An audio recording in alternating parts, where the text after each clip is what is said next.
आमच्या लेवलवर आम्ही काय करायचं, आमच्या पातळीवर आम्ही काय करायचं? आम्ही काहीतरी देणं लागतो की नाही, या मातीचं, या समाजाचं, या राष्ट्राचं, या देशाचं. आईच्या गर्भामध्ये जन्म होतो, मातेपासून प्रवास सुरू होतो आणि मातीपर्यंत जाऊन पोहोचतो. माता ते माती असा प्रवास आहे. मग या प्रवासात आमचं कर्तव्य काय? अहो, आमच्या माता भगिनी रोज तुळशीला पाणी घालतो की नाही आम्ही?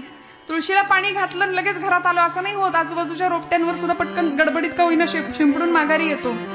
तसं माझा प्रपंच मी उत्तम करू शकतो, मला करायचंच आहे. जोडून या धन उत्तम व्यवहारे, उदास विचारे वेच करी तुकोबराय म्हणतात. पण हे करत असताना मी या मातीला काहीतरी देणं लागतो. मग मला काय देता येईल, काय करता येईल आम्हाला? काय घडलं? एका जंगलाला वणवा लागला होता, मोठा आग लागली होती, जंगल पेटलं होतं.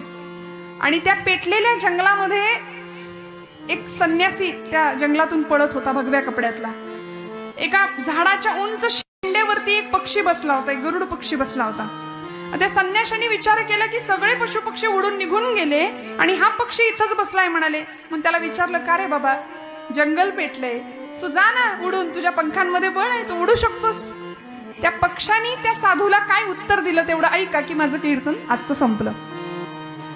त्या पक्षाचं उत्तर असं होतं, तो म्हणाला, फल खाये इस पेड़ के, मी या झाडावर राहिलो, इथंच लहानाचा मोठा, इथंच माझा जन्म झालो, मी मोठा झालो, इथली फळं खाल्ली, इथेच घाण केली. फल खाये इस पेड़ के गंदे किए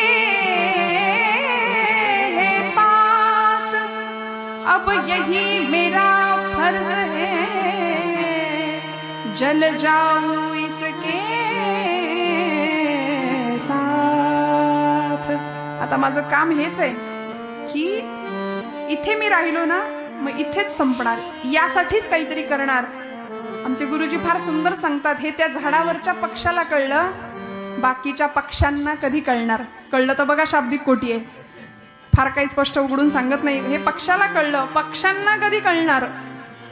हा, त्यामुळे अशी निष्ठा, असा विश्वास, अशी निश्चळता आणि असा निर्धार तुमच्या माझ्याकडे असेल तर तुकोबराय शेवटच्या चरणामध्ये म्हणतात,